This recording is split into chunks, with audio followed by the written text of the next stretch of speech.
Good evening, नमस्कार दोस्तों, कैसे हैं आप लोग। नमस्कार, good evening, very good evening, very good evening. आप लोगों को आवाज़ मेरी आ रही है, एक बार इस बात को कंफर्म कर दें। नमस्ते नमस्ते नमस्ते सभी को नमस्कार। जयपुर से, राजस्थान से, भारत भर के कोने से जो भी लोग इस समय देख पा रहे हैं, और नमस्ते नमस्ते नमस्ते सभी को, वेरी गुड इवनिंग। रीट 2022 में वेरी गुड, बहुत अच्छी सोच वाले बच्चे बैठे हैं। नमस्ते सर, नमस्ते लोकेंद्र जी, नमस्ते सभी को नमस्कार। लाइव क्यों आया? लाइव आने का उद्देश्य था कि कल हमने एक वीडियो बनाया, वहाँ बच्चे कह रहे थे सर लाइव नहीं आए, तो आ जाता हूँ, आप लोग जब भी बुलाते हैं मैं तो आ जाता हूँ, ठीक है। और चूंकि ये समय बहुत गजब का चल रहा है, गजब का क्यों चल रहा है, हर समय मस्त होता है, वक्त कभी खराब नहीं होता। उस वक्त को खराब समझने का हमारा नजरिया हो सकता है। जो हर समय जीतने का इरादा रखते हैं वो कभी हार नहीं सकते, जो हर समय जीतने का इरादा रखते हैं वो कभी हार नहीं सकते, और जो हारने के बारे में सोचते हैं वो कभी जीत नहीं सकते। तो जिंदगी में याद रखना, जिसने हारने की सोच रखी है उसकी हार तो तय है, लेकिन हम तो जीत के इरादे लिए बैठे हैं, हमें कौन हराएगा, किसी की ताकत नहीं है। जब इंसान इतनी जीत से भरा हो और उसके लिए कोई नकारात्मक बातें भी करे तो कोई फर्क नहीं पड़े। मैं आप लोगों के कमेंट्स देख रहा था, और जब कमेंट्स देख रहा था तो आप में से बहुत सारे बच्चों ने लिख रखा था 2022 में होगी, बीजेपी की सरकार आएगी तब होगी, 2023 में होगी। सर ये कोरोना है कि नहीं है, एक कहना बहुत भयंकर है, लोग मर रहे हैं। जिंदगी में याद रखना, जैसा आसपास का वातावरण होता है वैसे ही हम बनने शुरू हो जाते हैं। इसलिए मैं हमेशा बोलता हूं, जिंदगी में उन पॉजिटिव लोगों को रखिए जो हमेशा आपको एक पॉजिटिव वाइब्रेशन दें। आप न्यूज चैनल जब देखेंगे पिछले 5 दिन से, तो न्यूज चैनल को देख के आपके माइंड में कोरोना के सिम्टम्स शुरू हो जाएंगे। आपको लगेगा कि मेरे हाथ पैर दर्द कर रहे हैं, और नॉर्मली छींक आएगी तो आपको लगेगा कि कहीं ना कहीं मैं कोविड इफेक्ट तो नहीं हो गया हूं। ये क्यों होता है? ये साइकोलॉजिकल ट्रुथ है। किसी भी चीज के बारे में जितना ज्यादा हम सोचते हैं, वो लक्षण हमारे व्यवहार में, हमारी बॉडी में हमें परिलक्षित होने शुरू हो जाते हैं। मैं हमेशा क्या कहता हूं, सक्सेस के बारे में सोचिए, विन के बारे में सोचिए, पॉजिटिविटी के बारे में सोचिए, वो वाइब्रेशन अपने आप होना शुरू हो जाएगा। लेकिन यदि आप डर रहे हैं किसी चीज से, तो वो डरावनी चीज आपको बहुत ज्यादा डराएगी। कहानी आपने पढ़ी होगी, गांव में ऐसी बहुत सारी कहानियां हैं। मैं क्लास में कई बार पूछता हूं, अरे भूत होंगे क्यों नहीं होंगे? मैं कई बार पूछता हूं भूत होते कि नहीं होते हैं, तो कुछ बच्चे कहते हैं गुरुजी होंगे, मैं देखिए हमारे गांव में एक भूत हो, कुछ कहते हैं सर नहीं होते। भूत की कहानी साइकोलॉजिकल है। भूत जो है वो हमारे बीच में से ही है, बाकी कोई भूत नहीं होता है। तो गांव में एक भूत रहता था कुएं के पास, जो पुराने कुएं उनके पास भूत रहेंगे, तो गांव के हर व्यक्ति डरता है कि जो भी रात में उसके पास जाता है वो आदमी जिंदा लौट के नहीं आता। एक लोहार था, उसने कहा कि आज मैं जाऊंगा रात को, और उसने कुल्हाड़ी ली, बोला आज मैं मार के आऊंगा उस भूत को। जैसे उस पुराने कुएं के पास गया, तो जैसे ही कुएं के पास गया तो कुएं से आवाजें आनी शुरू हो गई। आवाज किसकी आई? उसने कुल्हाड़ी बजाई, और कुल्हाड़ी बजाते ही क्या हुआ, जो पक्षी अंदर बैठे थे वो डर गए और वो बाहर निकलने शुरू हुए। तो उनकी जो सनसनाहट आवाज हुई, उससे वो लोहार जो है उसके हार्ट अटैक आ गया, वही मर गया। उसके बाद गांव में माहौल बन गया कि भाई जो भी कुएं के पास जाएगा रात को वहां तो भूत तय रूप से मिलेगा। यही कहानी हमारी है। यही कहानी हमारी है कि उसी गांव में एक फौजी आता है और अपने बच्चे को कहता है चल यार एक अतिथि आए, उनको खाना देके आना है। बच्चे ने कहा पापा मैं तो नहीं जाऊंगा, उस कुएं के पास में तो भूत है रात को। फौजी था जिसने देश की सीमा पर रहकर और विदेशी दुश्मनों के दांत खट्टे कर दिए हो, उनको काय का भूत डराएगा जो रात को 12 बजे से लेकर और सुबह 12 बजे तक जो ड्यूटी कर देता है, उसे काय के भूत है साहब। वो बोला चल यार मेरे को जरूर देखना है भूत। वो जैसे पास में गया तो वो चिड़ियों की आवाज है, लेकिन उससे क्या फर्क पड़ता था। कहानी ये है कि जिंदगी में आप बिना किसी चीज को जाने उससे इतने मत डरिए कि वो आपकी जिंदगी में एक सिहरन पैदा कर दे। मैं बात कर रहा था कोरोना की। कोरोना है, निश्चित रूप से है, सावधानी बरतने की आवश्यकता है, और निश्चित रूप से यदि आप बहुत पॉजिटिव हैं तो दुनिया में जब कैंसर किसी को हरा नहीं सकता, तो कोरोना क्या है? एक जुकाम है। लेकिन यदि नेगेटिविटी आपके अंदर आ गई, वो जुकाम आपके लिए जानलेवा साबित हो जाएगी। कोरोना से इतने लोग नहीं मरे जितने हार्ट अटैक से मरे। हार्ट अटैक से मरे क्योंकि जब डर पैदा होता है तो आपका इम्यूनिटी सिस्टम इतना कमजोर हो जाता है, आपको लगता है कि मैं मुकाबला नहीं कर पाऊंगा। निश्चित रूप से सावधान रहना चाहिए, सुरक्षा रखनी चाहिए। मैं प्रत्येक उस अभ्यर्थी से कहूंगा जो इस समय महानगर में निवास कर रहा है, मेरी सलाह है कि अपने आप को बचाना जरूर है, लेकिन इतना डरना नहीं है। याद रखना, अनावश्यक बाहर नहीं निकलना है। और इस समय कोचिंगें बंद हो चुकी हैं। मेरा निवेदन रहेगा कि अपने बेहतर रूप से अपने घर पे आ जाएं और घर पे रह के तैयारी कीजिए, क्योंकि ये शहरों का जो माहौल है, महानगरों का माहौल इतना नेगेटिव हो जाता है कि वहां आपकी मदद करने वाला कोई नहीं होगा। थोड़ी सी भी कुछ लक्षण दिखे तो आप उन लक्षणों से नहीं मरोगे, कोरोना से नहीं मरोगे, लेकिन लोगों की नेगेटिव बातों से इतने डर जाओगे कि आपको लगेगा कि मैं तो मरने वाला हूं। याद रखना, बहुत सामान्य चीजें हैं, लेकिन सावधानी जरूरी है। लेकिन महानगरों से बचिए। मैं कहूंगा कि रिट की जो बच्चे तैयारी कर रहे हैं, एग्जाम को लेकर आप लोग की सर कब होगी, मेरा कहने का मतलब ये है एग्जाम फिलहाल 20 जून को है, लेकिन आप इस चीज को श्योर मत मानिएगा, क्योंकि कोविड की जो दूसरी लहर है और इसके जो आंकड़े हैं वो क्या है क्या नहीं अलग बात है, लेकिन ये डरावने हैं, ठीक है, ये भयावह है। याद रखना, आज जयपुर में 2000 केस आज पाए गए हैं अकेले जयपुर में। तो कोशिश ये कीजिए कि मुझे नहीं लग रहा है कि ये स्थिति यदि पिछले लगातार 20 से 25 दिन जारी रहती है तो आपका रिट का एग्जाम हो पाएगा क्या। तो पॉजिटिवली बात यही है कि 20 जून को एग्जाम है, लेकिन यदि थोड़ा आगे जाता है, कितना आगे जाएगा, कितनी बड़ी बीमारी, कहीं ना कहीं कंट्रोल आएगा, लोग वैक्सीन लगा रहे हैं और लगभग लोगों को लग जाएंगे, तो इतना बड़ा जैसे पिछली बार एक लंबा समय चला था वैसा कुछ नहीं होगा। बहुत जल्दी मैं मानता हूं कि जून जुलाई तक एकदम कंट्रोल में स्थिति रहेगी। तो मेरा पहला आपको राय यही है कि 20 जून को एग्जाम है, लेकिन थोड़ा बहुत आगे होता है तो अगस्त में हो जाएगा, बस जुलाई में हो जाएगा, इससे ज्यादा एग्जाम आगे नहीं जाएगा। तो इसको लेकर तनाव में मत आए। बेहतर जहां आपकी तैयारी होती है घर आके कर सकते हैं, गांव में आके कर सकते हैं, सबसे बढ़िया जगह होती है गांव। अपनी पढ़ाई कीजिए, आपको अनावश्यक चीजों से कोई मतलब नहीं है। यदि आप अपने घर पे डिस्टर्ब नहीं होते हैं तो मेरी पर्सनल राय आज आपको यही है कि अपने घर पे चले जाएं और सेफ होकर आराम से घर का खाना खाएं, क्योंकि जिसने भी गांव में बाजरे की रोटी खाई है, जिसने भी छाछ दही खाता है, राबड़ी पीता है साहब, उसके कोरोना आसपास भी नहीं फटकेगा। ये जितने भी लोग मर रहे हैं, पिज्जा बर्गर वाले लोग ज्यादा परेशान हो रहे हैं, ज्यादा इन्हीं को इफेक्ट कर रहा है। तो सबज खाओगे, अच्छा खाओगे, खूब पानी पियोगे, नींबू पियोगे, ठीक है, और मस्त रहोगे, टेंशन नहीं लोगे, तो फिर ये कोरोना बोरोना कुछ नहीं है। याद रखना, डर मारेगा आदमी को। याद रखना, तो डरना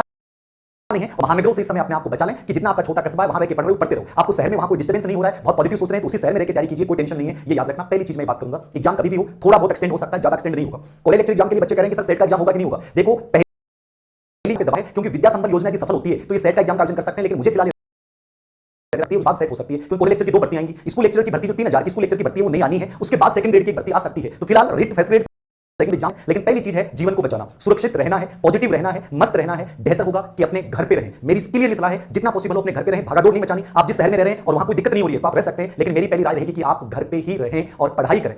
मैं अभी भी आपसे ज्यादा पढ़ाई कर रहा हूं, मैं अभी भी मान लीजिए कि 14 से 15 घंटे पढ़ रहा हूं इस समय। क्यों पढ़ रहा हूं? क्योंकि मैंने एनवायरमेंट इतना पॉजिटिव बना रखा है, एक नेगेटिव विचार आता ही नहीं है, न्यूज़ चैनल देखने नहीं है, डर लगता ही नहीं है। जिंदगी में काय का डर है? जिंदगी में डर काय का है? आप आराम से स्टडी करोगे, लेकिन यदि आपके अंदर डर पैदा हो गया, आप में से बच्चे कह रहे हैं सर पढ़ाई नहीं हो रही, सर मन कर रहा है, सर ऐसे स्थितियां हो रही हैं, सर जिंदा रहने के लिए रहेंगे, क्यों नहीं रहेंगे जिंदा? क्यों नहीं रहेंगे जिंदा? भारत में बहुत बड़ी बड़ी आपदाएं आई हैं, ये तो कॉमन बीमारी है, जिसका इम्यूनिटी सिस्टम इतना मजबूत है उसको कोई फर्क नहीं पड़ेगा। आपको देखकर हो सकता है होके निकल गया होगा, फर्क नहीं पड़ेगा। जो खूब पानी पीता है, जो खूब देसी खाना खाता है, उसको कोई फर्क नहीं पड़ेगा। ये कोई इतना बड़ा माहौल मत बनाइए, इतना मत डरिए कि इसके नाम के ऊपर आपको लग रहा है रीट 2023 में जाएगी, सब लोग मर जाएंगे। ये मीडिया वाले कुछ नेगेटिव लोग ऐसी सूचनाओं को ज्यादा डालते हैं। कितने लोग पॉजिटिव सूचना डाल रहे हैं? गिनती का 1 या 2% लोग ये कह रहे हैं कि यार मत डरिए, जिंदगी में सब सही होगा, सब नेगेटिव डाल रहे हैं। मतलब माहौल ऐसा बना रहे हैं कि जिसके कोविड नहीं होगा उसमें भी सिम्टम्स पैदा कर देंगे। नॉर्मल जुकाम हो जाएगा, उसको भी डॉक्टर के पास भेज दो, उसको कोविड संक्रमित कर देंगे। तो ये माहौल नेगेटिव बनाया जा रहा है। मेरा प्रयास ये है कि डरना नहीं है, सुरक्षित रहना है, सावधानियां बरतनी है और पॉजिटिव रहकर अपने पढ़ाई पे ध्यान दें। एग्जाम कभी भी हो, आप खोने को कुछ नहीं, आपके पास आप बहुत कुछ गेन कर सकते हैं। मैं अभी भी मैं कॉलेज लेक्चर में लगा होने के बावजूद 14 घंटे पढ़ सकता हूं, आप क्यों नहीं पढ़ सकते? क्यों नहीं पढ़ सकते? जब मैं इतनी मेहनत कर सकता हूं टेस्ट पेपर बनाने में, अलग अलग क्वेश्चन पेपर को देखकर एक प्रश्न बनाने में इतनी मेहनत कर सकता हूं, आप क्यों नहीं कर सकते? जब जिंदगी में याद रखना, जब खुद की नौकरी का सवाल होता है, खुद के अस्तित्व को सिद्ध करने का सवाल होता है, वहां नकारात्मक विचार आना नहीं चाहिए। कोई साथ दे या नहीं दे, खुद को तो साथ दो। अरे कौन साथ देगा? खुद तो अपना साथ दो, खुद तो अपने अंदर पॉजिटिविटी पैदा कर लो कि कोई हराने का विचार नहीं बना पाए। और खुद के अंदर इतने नकारात्मक विचार प्रवेश कर जाएंगे तो साहब कोरोना से पहले तो आप खुद अपने आप को मार लोगे। कोरोना कुछ नहीं है, लेकिन खुद अपने आप को मार लोगे। तो मेरी राय यही है, कोविड से बचना है, महानगरों से बचना है। एग्जाम फिलहाल 20 जून को है, आगे हो सकती है, पॉसिबिलिटी है। स्कूल लेक्चर एग्जाम आ रही है, कॉलेज लेक्चर एग्जाम भी होगा, इंटरव्यू स्थगित किए गए हैं। मई तक की सिचुएशन 10 मई तक सिचुएशन सही नहीं होती है तो हर एग्जाम आगे जा सकती है। याद रखना, हर एग्जाम आगे जा सकती है। ये मेरा एक अंदेशा है, अनुमान है। बाकी मैं नहीं जानता कि क्या होगा क्या नहीं होगा। आप में से कुछ नकारात्मक लोग ये भी सोच सकते हैं 2022 में होगा, ये होनी नहीं है, रीट वालों को प्रमोट कर दिया जाएगा। देखो ये सब बकवास बातें होती हैं, अनावश्यक बातें होती हैं, इनका कोई आधार नहीं होता है। पढ़ने वाला बच्चा बहुत सीरियसली पढ़ रहा है, पढ़ने वाला बच्चा बहुत सीरियसली पढ़ रहा है, उसे इन चीजों से कोई मतलब नहीं है। वो क्वेश्चन पेपर को सोल्व कर रहा है, बहुत मस्ती के साथ पढ़ रहा है, वो तनाव रहित पढ़ रहा है, उसे ये भी नहीं पता कि आज कितने लोग मर रहे हैं, कितने कोविड के साथ है, उसे कोई मतलब नहीं है, क्योंकि पॉजिटिविटी है आपके अंदर। तो इन चीजों से कोई फर्क नहीं पड़ने वाला। और कोई प्रश्न हो तो मैं आपका जवाब दे दूं। आज तो नॉर्मली यूं आगे बताइए। और समझ में नहीं आ रहा सर, टेस्ट क्या समझ में नहीं आ रहा? टाइम टेबल का वीडियो बनाइए। देखिए टाइम टेबल का मैंने पहले भी चर्चा की थी। टाइम टेबल में जहां बेहतर आप महसूस करते हैं कि रात्रि चरें कि नब चरें, आपको रात्रि में पढ़ना अच्छा लगता है तो रात्रि का टाइम टेबल बनाइए। अब मेरी आपको राय रहेगी कि आरबीसी बोर्ड की बुक्स या एनसीईआरटी की जो बुक्स हैं उनको जो नहीं पढ़ा है तो आप उनको पढ़िए, एक बार अच्छे से पढ़िए उनको। एग्जाम 20 जून को ही, निश्चित रूप से फिलहाल 20 जून को ही, तो 20 जून ही मानना। फैसलेट मनोविज्ञान की किताब तैयार हो चुकी है, बस ये कोरोना की 2 दिन लॉकडाउन से लेट हो रही है, तो इस वीक लास्ट तक शायद आ जाए या अगला वीक लास्ट में कंफर्म आ जाएगी। टेस्ट सीरीज चल रही है और उसको काफी सस्ता भी कर दिया है, 99 रुपए में कर दिया, देख सकते हैं। और केस, अरे केस आप ध्यान मत दो, थालो खुद को केस डालो थे। दुनिया में कितना केस हो रहा है बाहर में जान दो, थालो केस तो बिगड़ रहे। अरे थालो केस थारू केस तो बिगड़ रहे, बेरोजगार हो, थारू केस बिगड़ पड़ी। अब कोरोना के केस की बात कर रहे हो आप लोग, कोरोना को क्यों हो? तो जिंदगी में थारू कुछ क्यों बिगड़, बेरोजगार बता रहा हूं, क्यों नहीं हो? मस्त रहियो, राबड़ी पिया करो और पढ़ा करो डेली। नहीं आपला केस जाना बिगड़ और आप लोग केस बिगड़ जाओगे नहीं, बेरोजगार हो तो कोरोना कराना तो फैलो कांड गान तो जीत लोगे, कुछ नहीं होगा। ठीक है, मस्त रिया करो, गर्म पानी पिया करो, नींबू का पानी पिया करो और टाइम पर खाया करो, पिया करो, सोया करो, एक दो गाना सुना करो और पढ़ाई में पूरा ध्यान रखा करो। जितना व्यस्त होगा नहीं थारू केस कभी बिगड़े याद रखियो। और यदि फालतू का काम करोगा, पूरा दिन ऑनलाइन होगा तो थालो केस जागो बिगड़, और थालो केस बिगड़ जागो तो कोई डॉक्टर का इलाज को नहीं। कोरोना का मैंने तो केवल वैक्सीन लाग जा, मान लो कोई वेंटिलेटर पे ले जाना, लेकिन थाला ना वेंटिलेटर मिलेगा मिलेगा याद रखियो। तो पहले अपना आप लोग केस सुधारना है और आप लोग केस के करिए, आप लोग केस करिए कि पढ़ाई करनी है, क्योंकि 90% जनता टाइम पर रो रही है, गुरुजी मर गया, गुरुजी कोरोना आ गया, गुरुजी ये हो रहा है, गुरुजी ये हो रहा है, इनमें व्यस्त है। मैं कहता हूं आपदा को अवसर में बदल डालो, आपदा को अवसर में बदल डालो। जब दुनिया रो रही है उस समय इतिहास रचना है, जब दुनिया रो रही है उस समय इतिहास रचना है, जब दुनिया कोविड से डर रही है उस समय कोविड को मात देते हुए पढ़ाई में अपने आप को इतना तल्लीन करना है कि कोविड ये सोचने लग जाए कि भाई रीट का टावर मेरे बस की बात को नहीं, रीट का टावर मेरे मुकाबले को नहीं है, मैं तो कोई बूढ़ा ठहरा कर जाऊंगा। और रीट का टावर के सामने कोविड के करे बोले, रीट का टावर के सामने कोविड के करे तो मस्त याद करो, पढ़ाई करो। कोविड के बारे में जो 90% जनता है, जो कायर बच्चा उस समय रो रहा है, उसकी पढ़ाई नहीं हो रही है, उसका अधिगम पढ़ा रहा है। लेकिन जो बच्चा मजबूत है उसका अधिगम पढ़ा नहीं आना चाहिए। मजबूती के साथ खड़े हो जाओ, बाधाएं रोक नहीं सकती, याद रखना। यदि ताकत के साथ पॉजिटिविटी के साथ खड़े हो तो हार नहीं हारोगे, लेकिन मन में डर पैदा हो गया ना पहले से, तो पहले से हार जाओगे। याद रखना, बीमारी कोई नहीं होती है, बीमारी के पीछे भारत में पहले जैसी बीमारियां फैली जिनमें कोई इलाज नहीं था, फिर भी हमने मुकाबला किया है। इसलिए मुकाबला किया है क्योंकि भारत के लोग मानसिक रूप से बहुत मजबूत होते हैं। आज हमारे चारों तरफ ऐसा लोग हैं, आज हमारे चारों तरफ ड्रामे वाले लोग हैं जो हमें कहते हैं कि बेटा मरेंगे मरेंगे सब मरेंगे, धरती का अंत है, ऐसी बातें करने वाले लोग हैं। जबकि उस समय लोग कहते थे कि नहीं जिएंगे जिएंगे जिएंगे, जितना है जितना है जितना है, ऐसे लोग थे। तो आज का नेगेटिव वातावरण, इससे प्रभावित मत होना। अपना केस बहुत शानदार याद रखना, अपना केस सफलतम लोगों में शामिल करना है, अपना ये फालतू के इन केसों में शामिल नहीं करना है। और बताएं मस्त रहना है, मस्त रहना है, खुश रहना है। डर लगना, डर काय का लग रहा है यार? डर क्यों लगता है मेरे को? ये रोने वाले ये मत भेजा करो मेरे सामने, मेरे को बड़े गंदे लगते हैं रोने वाले लोग, रोने वाले लोग, हताश होने वाले लोग, ये बड़े गंदे लगते हैं मेरे को, जो हर बात पे डरते हैं। सर आज मेरा कोई ये साथ नहीं दे रहा, कोई किसका साथ देगा जब आप खुद अपना साथ नहीं दोगे? जिंदगी में याद रखना, लोगों का शरीर ने साथ नहीं दिया, उन्होंने इतिहास रच दिया, और आप लोग कह रहे हो कि दुनिया से उम्मीद कर रहे हो कि मेरे को साथ नहीं दे रही है, पति साथ नहीं दे रहा है, बाहर में जाने को तो साथ नहीं दे रहा है। आपको अपना साथ देना है, आपको इतना पॉजिटिव रहना है कि कोई किसी के साथ की जरूरत नहीं है। और बताएं, डरो मत। इन्वायरमेंट के मॉडल पेपर तैयार हो रहे हैं और टोटल एक्सपर्ट से हो सकता है कि साइंस मैथ वाले में कुछ आंशिक गलतियां रही शुरुआत वाले 1100 में। एसएसटी के और इन्वायरमेंट के आरबीसी बोर्ड एनसीईआरटी बोर्ड पे कंप्लीटली मॉडल पेपर, एक एक चीज का विश्लेषण मैं खुद कर रहा हूं अपनी आंखों से, एक बेहतरीन मॉडल पेपर तैयार करवा रहा हूं। विश्वास कीजिएगा बहुत शानदार चीज लेके आऊंगा। स्पेशली एसएसटी के जो मॉडल पेपर होंगे वो बेहद गजब के होंगे। और बताओ, अपनी मनोविज्ञान पढ़ो, मस्त रहो, राबड़ी पिया करो, सही करो, एकदम मस्त रहना चाहिए, टेंशन नहीं लेनी, कोरोना सब हार जाएगा, वक्त बदलता है। देखो जिंदगी में हंसना है, रोने का मतलब ही नहीं है। जिंदगी एक बार मिली तो शानदार तरीके से जी के जाएंगे और सिलेक्शन लेके जी के जाना है। मैं कह रहा हूं कि इस समय हताश हैं लोग, इस समय निराश हैं लोग, इस समय रो रहे हैं लोग, और आपको इस समय किताबों में इतना ध्यान देना है, अपने आप को इतना लेवल बढ़ा लो ना कि जब एग्जाम की डेट आए उस समय आप उन लोगों से बहुत दूर हो, जो समय भागेंगे दौड़ेंगे, गुरुजी आप बताओ क्या करना चाहिए, आप पहले से कर डालो उस चीजों। तो पॉजिटिव रहिए, याद रखना, बहुत पॉजिटिव रहिए, मस्त रहिए, याद रखना, कोई बीमारी आपको नहीं हरा सकती। नमस्ते नमस्ते। और बताएं, कुछ बहुत होगा बता दिया। कोई लेक्चर के बारे में, स्कूल लेक्चर के बारे में नई वैकेंसी आ रही है, स्कूल लेक्चर की वैकेंसी आ रही है, ऑनलाइन कोर्स मैंने डाल दिया अपने एजुकेशन ऐप के ऊपर, और कंप्लीटली ऑफलाइन जैसा डाला है मैंने। एक एक टॉपिक ब्लूप्रिंट के साथ पढ़ा रहा हूं, उसमें कि कौन से टॉपिक में से कैसा प्रश्न आएगा ये बता रहा हूं। लेकिन धीरे धीरे वीडियो आएंगे, याद रखना, डेली वीडियो रिकॉर्ड करूंगा, उसके बाद डालूंगा, तो वही बच्चे उस कोर्स को लें जो इंतजार कर सकते हैं, क्योंकि थोड़ा टाइम लूंगा उसमें, अच्छे से डालूंगा। और एग्जाम 20 जून को हो जाएगी, नहीं होगी, चांसेस 50-50 है, फिलहाल 50-50 है। Crash course late, crash course का फिलहाल नहीं है, पूरा कोर्स डाल रहा हूं कंप्लीटली। और लेना मना रहना, कोई टेंशन नहीं है, किताब पढ़ो आपको। सेल्फ स्टडी से बेटर कोई किताब नहीं है, सेल्फ स्टडी से बेटर कुछ नहीं है जिंदगी में, सेल्फ स्टडी का मुकाबला कुछ नहीं है, सिलेक्शन वहीं से होना, याद रखना, उससे बेटर कुछ नहीं हो सकता। बेहतर रूप से अपने आप को तैयार करें, सेल्फ स्टडी से बेटर कुछ नहीं है। हर वीक में हर यूनिट वाइज 10-10 पर्सन लेके आऊंगा, और मतलब आज संडे था, कल बुधवार को गुरुवार को संभवतः पहला टेस्ट लेके आऊंगा, उसमें यूनिट वाइज एक चीज समझाऊंगा, फ्री टेस्ट सीरीज होगी यूट्यूब के ऊपर, ठीक है। और कंप्लीटली पहले के जो 14 15 17 वीडियो देखना चाहते हैं टेस्ट सीरीज वाले, वो एडुडेम पे डाल रखा है, वो सस्ता हाफ रेट कर रखा है, फ्री वाले यूट्यूब पे रहे उनको मैं डालता रहूंगा, और कंप्लीटली कोर्स वाले भी देख सकते हैं वहां, फ्री वाले बच्चों को सबको पढ़ाऊंगा, मस्त रहना है, कोई टेंशन नहीं लेनी है, हर चीज करवा दूंगा। और बताओ, सेट परीक्षा का बता दिया मैंने, सेकंड ग्रेड की वैकेंसियां फर्स्ट ग्रेड के बाद आएंगी, नोट्स बनाने चाहिए, अब बना लो, टाइम है खूब आपके पास, क्योंकि 90% जनता इस समय रो रही है, उनको रोने दो, कोरोना से डर रहे हैं, डरने दो, ये देख लीजिएगा। एक लास्ट में एक चीज मैं सुझाव दूंगा, हमारे मित्र हैं उन्होंने भेजा है, ये कुछ चीजें हैं, ये कुछ चीजें हैं जो आपको सावधानी रखनी है, इन चीजों की जो मैं देख रहा हूं, आप बेसबोर्ड पे समय देख रहे हैं, ये थोड़ा सा सावधानी रखें, डरे नहीं, याद रखना, गांव वालों को तो कुछ होगा ही नहीं, गांव वाले तो बच्चे मस्त रहना, कुछ नहीं होगा, देसी खाना पीते हैं तो कुछ नहीं होगा, फिर भी ध्यान रखें, सुबह 9 बजे से 15-20 मिनट यानी विटामिन डी जरूर लें, मेरे खुद में विटामिन डी कम पाया गया है, तो विटामिन डी जो है सुबह 9 से लेकर 15 से 20 मिनट तक विटामिन डी जरूर लें। और ये था विटामिन सी के लिए आधे नींबू का जितना प्रयोग कर सकते हैं, मैं कहूंगा कि नॉर्मल पानी पिए तो भी नींबू पानी पिए, जो बच्चे कोरोना से डर रहे हैं, बच्चों के लिए मैंने लिस्ट में जारी कर रहा हूं, उसको फॉलो कीजिएगा, कभी जिंदगी में कोरोना नहीं होगा, हो भी गया तो इलाज हो जाएगा, हॉस्पिटल में जरूर अपना आधे मर जाएंगे, हॉस्पिटल में जाने के बाद लगता है कि वहां कोई केयर नहीं होती है, वहां आसपास में लोग इतने रोते हुए दिखते हैं, आपको लगेगा यार मरना है, क्योंकि वहां चारों तरफ निराशा का वातावरण होता है, और आप अपने घर में रहिए, कुछ नहीं होगा, सावधानी रखिए, याद रखना, नींबू का पानी पिए, मस्त रहें गर्म पानी के साथ, अदरक गुड़ और घी, अदरक पिए, घी पिए, गुड़ खाएं, कोई टेंशन नहीं, कम खाएं, लेकिन गर्म दूध में हल्दी का प्रयोग करना सबसे बढ़िया रक्षक है, गर्म दूध में हल्दी का प्रयोग सबसे बड़ा हथियार है, जिंदगी में कभी कोई बीमारी नहीं होगी, कभी निराशा नहीं होगी, कभी हार नहीं मानोगे, गर्म पानी की भाप छोड़ देना, आपको गर्म पानी भाप की जरूरत नहीं है, आपको ये ले लेना गर्म पानी के साथ हल्दी, विटामिन बी की गोलियां गांव वालों को जरूरत नहीं है, शहर में जो बच्चे बहुत इम्यूनिटी कमजोर है वो बच्चे जरूर ले लेना इनको, सुबह 9 बजे से 15-20 मिनट के लिए धूप, मैंने बता दिया हर बच्चे के लिए धूप लेनी जरूरी है, दालचीनी, लौंग, अदरक, हल्दी, अजवाइन, तुलसी, तुलसी का पत्ता जरूर खाएं, दिन में अपने घर में तुलसी का पौधा जरूर लगाएं, होम्योपैथी और आयुर्वेद ये सबसे बड़ा कारगर हथियार है कोरोना को हराने के लिए, बाकी कोरोना से कोई नहीं बचाएगा, याद रखना।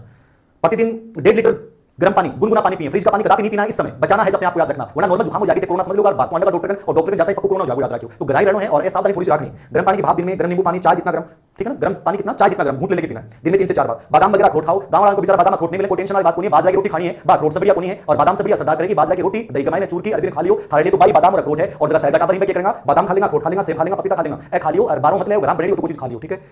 कोरोना के लक्षण जो नवीनतम आ रहे हैं सब आप लोग देख रहे हैं, गले में खुजली है, सूखा गला है, सूखी खांसी है, सांस की तकलीफ है, गंध वगैरह महसूस नहीं होती, तो नॉर्मल सिम्टम्स हैं, ये मेरे मित्र थे उन्होंने भेजा तो मैंने सोचा आप लोगों के साथ शेयर कर दूं। बाकी मस्त रहना है, खुश रहना है, जिंदगी जी के जानी है, और जी के जानी है तो जितना हंसोगे खुश रहोगे, मैं कह रहा हूं हर बीमारी को हरा दोगे, और जितना रोगे ना तो उतना ही आपके अंदर वो चीज आती जाएगी, इम्यूनिटी सिस्टम कमजोर हो जाता है, याद रखना, नकारात्मक सोचने से, एक नेगेटिव सोच आपकी इम्यूनिटी सिस्टम को कंप्लीटली खत्म कर देती है कि मेरे को ये बीमारी होगी, तो कभी नहीं सोचना है, कभी भी नहीं, मतलब नेगेटिव रहना ही नहीं है, मस्त रहना है, मस्त रहना, याद रखना। टेलीग्राम पे मैंने कल गाना शेयर किया था, इसलिए किया था, मैं तो आजकल बहुत मस्त रहता हूं, तनाव लेता ही नहीं, ठीक है, तो आप भी मस्त रहना सीखें मेरी तरह, जिंदगी में बहुत मस्त रहेंगे, खुश रहेंगे, बहुत आगे जाएंगे, और पढ़ाई जितनी होती है 6 घंटे की पढ़ाई हो रही है बहुत बेटर इस समय इस गर्मी के टाइम में और कोरोना काल में 6 से 7 घंटे पढ़ रहे हो, सबसे बेस्ट स्टडी हो रही है। दोपहर का टाइम हमेशा आप एग्जाम क्वेश्चन पेपर को सोल्व करने में निकालो, इवनिंग का टाइम डिस्कशन करो या खुद के साथ रहो, खुद के साथ बातें करो, कोई टेंशन नहीं है, व्यक्तिगत वार्ता करो, बड़े से बढ़िया है। और इवनिंग टाइम रात्रि चलो दिनचर्या, 2 बच्चे होते हैं रात्रि चलो दिनचर्या, मैं एक टेस्ट लेके आऊंगा कल या परसों, जिसमें मैं आपसे एक प्रश्न पूछूंगा कि आप में से ये विशेषताएं किसकी हैं, तो उसे आइडिया लग जाएगा कि आपके लिए नाइट में पढ़ना अच्छा रहेगा, दिन में पढ़ना अच्छा रहेगा, उन विशेषताओं के अकॉर्डिंग मैं डिसाइड कर दूंगा। और टाइम टेबल का मैंने बता दिया है, हर वीक में कहानी लेके आऊंगा, हर वीक में 2 टेस्ट 10 प्रश्नों के लेके आऊंगा, शॉर्ट वीडियो की सीरीज चलती रहेगी, और बाकी मैं साथ में हूं, कभी भी नेगेटिव विचार आए मुझे याद करना, पॉजिटिव हो जाओगे, और मुझे याद नहीं करना, अपने पूर्वजों को याद करना, मस्त रहना, लेकिन टेंशन नहीं लेनी है। शहर में रहने वाले बच्चों को कहूंगा कोशिश करें कि गांव में चले जाएं, बेटर है, और नहीं है तो कोई बात नहीं,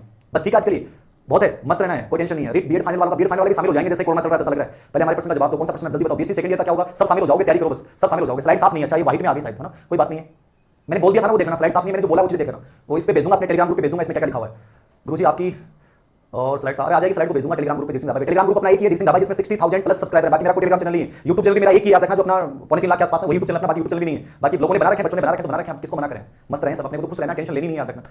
टेलीग्राम चैनल मेरे नाम से सर्च करें, 60,000 प्लस सब्सक्राइबर है, वो चैनल मेरा है, बाकी मेरा कोई चैनल नहीं है, लेकिन बच्चों ने बना रखे हैं, उनका प्रेम है, बाकी मेरे नाम से कोई गलत काम मत करना भाई।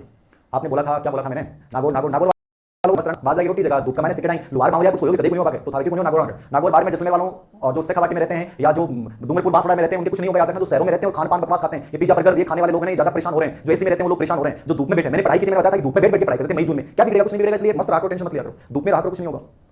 नागौर नागौर देव सिंह दवाई, और तो क्या बताएं, बहुत है आज के लिए, ठीक है, थैंक यू वेरी मच, आता रहूंगा, मिलता रहूंगा, मस्त रहना है, डरना नहीं है, हारना नहीं है, खुश रहना है, और हर चीज को हरा देंगे, याद रखना, कदम से कदम मिला के हर परेशानी को दूर कर देंगे, और विश्वास अपने रखिए, अपने आप को जितना मानसिक रूप से व्यस्त रखेंगे उतने ही स्वस्थ रहेंगे, वरना किसी मेंटल हॉस्पिटल में घूमते फिरोगे, मनोचिकित्सक दवाइयां देगा, कोई इलाज नहीं, याद रखना, किसी के पास कोई इलाज नहीं, हर बीमारी का इलाज अपने पास है, सावधानी बरतनी है, बाकी टेंशन नहीं लेना। थैंक यू वेरी मच, ठीक है, धन्यवाद, गुड नाइट, और मस्त तरीके से पढ़ाई करनी है, ठीक है, और डरना नहीं है, केसेस कितने बढ़ते जाएं, आप सावधानी रखिए, घर में रहिए, अपने को मतलब ही नहीं है, किताबों के अलावा बात जाना नहीं आपको, ठीक है, और ज्यादा तनाव लेना नहीं, याद रखना, घूमना फिरना है ही नहीं अपने को, तो फिर अपने कुछ नहीं होने वाला है। बाकी सावधानी जरूरी है, सरकार की गाइडलाइन की पालना जरूरी है, नियमों की पालना जरूरी है, उनमें कहीं अवहेलना नहीं होनी चाहिए, याद रखना, क्योंकि किसी का भी जीवन जाता है, क्योंकि हमें अपने पूर्वजों को, बूढ़े लोगों को खो रहे हैं, तो सबसे बड़ी विरासत को खो रहे हैं, याद रखना, तो उन लोगों को बचाना है, और उनको बचाना है तो हमें सबको सचेत करना है, जागरूक बनाना है। ये जो मेरे स्लाइड डाली है इसलिए डाली है कि सब तक पहुंचाइए, सबको सावधान कीजिए, उनको अवेयर कीजिए, ये मत कहिए कि कोरोना कुछ नहीं है, कोरोना है, लेकिन इम्यूनिटी जिनकी कमजोर उनके लिए बहुत बड़ा नुकसान है, कितनी डेथें हो रही है बहुत डरावनी है, तो कोशिश करें सबको सावधान बनाएं, सबको सचेत करें, और जिंदगी को बचाएं, और जिंदा तो खैर रहेंगे, क्या बिगड़ने वाला है, लेकिन कम से कम हमारी जो विरासत है, हमारे वृद्ध लोग हैं जिनकी इम्यूनिटी पावर खत्म हो चुका है, उनको हमें इस बीमारी से बचाना है। तो ये मेरी रिक्वेस्ट है कि सबको जागरूक बनाएं, सावधानी बरतें, और गांव के रहने वाले बच्चों से कहूंगा कि वापस अपने गांव में लौट आएं, उनसे बेहतर सुरक्षित जगह दुनिया में कोई नहीं है, बहुत अच्छा है, बहुत अपनापन है अपने गांव में, और बहुत अच्छा लगेगा, और हर चीज को दूर कर दोगे, एग्जाम में टाइम है और कर लोगे, 20 जून को होती है तो भी कर लोगे, याद रखना, कोई बहुत टाइम है, 2 महीने बहुत होते हैं, याद रखना, ठीक है। Thank you very much